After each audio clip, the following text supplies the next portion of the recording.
Assalamualaikum warahmatullahi wabarakatuh. Selamat datang lagi di channel Giata Production, channelnya petani masa kini. Channel ini berisi mengenai informasi tayangan pertanian dan tidak bermaksud untuk mengajari, menggurui, atau bahkan merasa lebih pintar. Saya hanya bertujuan untuk berbagi pengalaman selama bertani.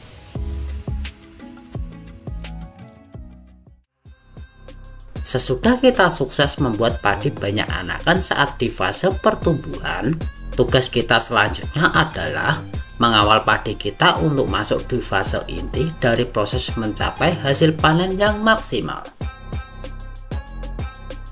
Bulir padi yang bernas, bersih, dan terisi semuanya sampai pangkal adalah proses menuju panen yang tinggi. Tahapan ini dimulai saat padi bunting atau meteng kalau orang Jawa bilang. Diperlukan perlakuan khusus di saat padi sedang bunting ini, yaitu di umur sekitar 50-65 hari setelah tanam. Bagi kita para petani yang sudah kawakan atau senior, proses merawat dan membudidayakan padi ini tak ubahnya seperti merawat keluarganya sendiri. Karena bagi kita, padi yang kita rawat dengan baik pasti akan memberikan hasil yang baik pula. Apalagi ketika padi yang kita tanam berada pada fase generatif atau saat padi bunting. Pasti pengawasan dan perhatian terhadap tanaman padi yang kita tanam akan bertambah ekstra lagi. Karena jika lengah, maka resiko terserang penyakit dan hama akan jauh lebih tinggi lagi ya sahabat. Penyakit yang sering menyerang padi saat bunting adalah blas dan bercak daun coklat. Sedangkan untuk hama yang sering menyerang ketika padi kita bunting adalah beluk dan tikus.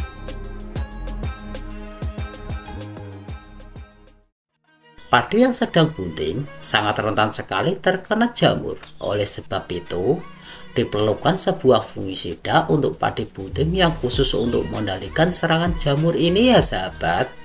Karena jika tanpa pengendalian, jamur bisa saja memupus harapan kita untuk mendapatkan panen yang maksimal. Karena jamur pada padi bunting ini akan menyebabkan penurunan kualitas padi kita.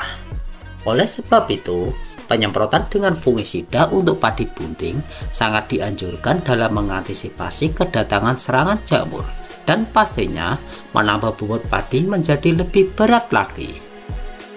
Ada beberapa fungisida yang sering saya gunakan saat padi bunting. Fungisida tersebut yaitu Amistartop, Skor, dan Antrakol. Ketiga fungisida tadi sudah sering saya gunakan dan terbukti sekali mampu mengendalikan jamur dan menambah bobot padi.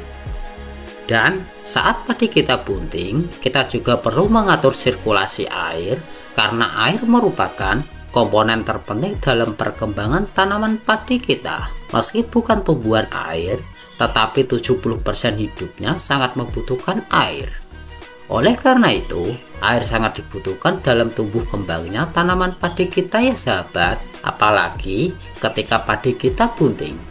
Kehadiran air merupakan sebuah keharusan yang wajib terpenuhi, karena jika itu tidak terpenuhi, maka proses pembentukan malai yang masih di dalam tubuh akan menjadi terlambat.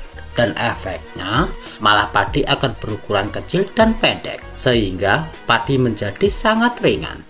Dan yang lebih parahnya lagi, akan berhenti tumbuh dan mengalami stagnasi.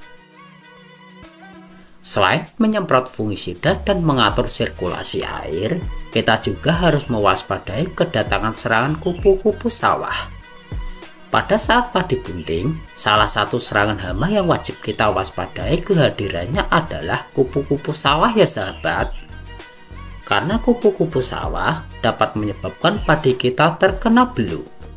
Jika padi kita sudah terkena beluk, maka kita hanya bisa gigit jari saja. Karena jika padi kita terkena beluk, sudah pasti tidak bisa diobati lagi. Oleh karena itu, jika banyak ditemui kupu-kupu sawah di lahan kita, maka segeralah secepatnya semprot dengan Mipcinta ataupun Starbat ya sahabat. Kedua insektisida tadi yang sudah sering saya gunakan untuk membasmi hama kupu-kupu sawah ini.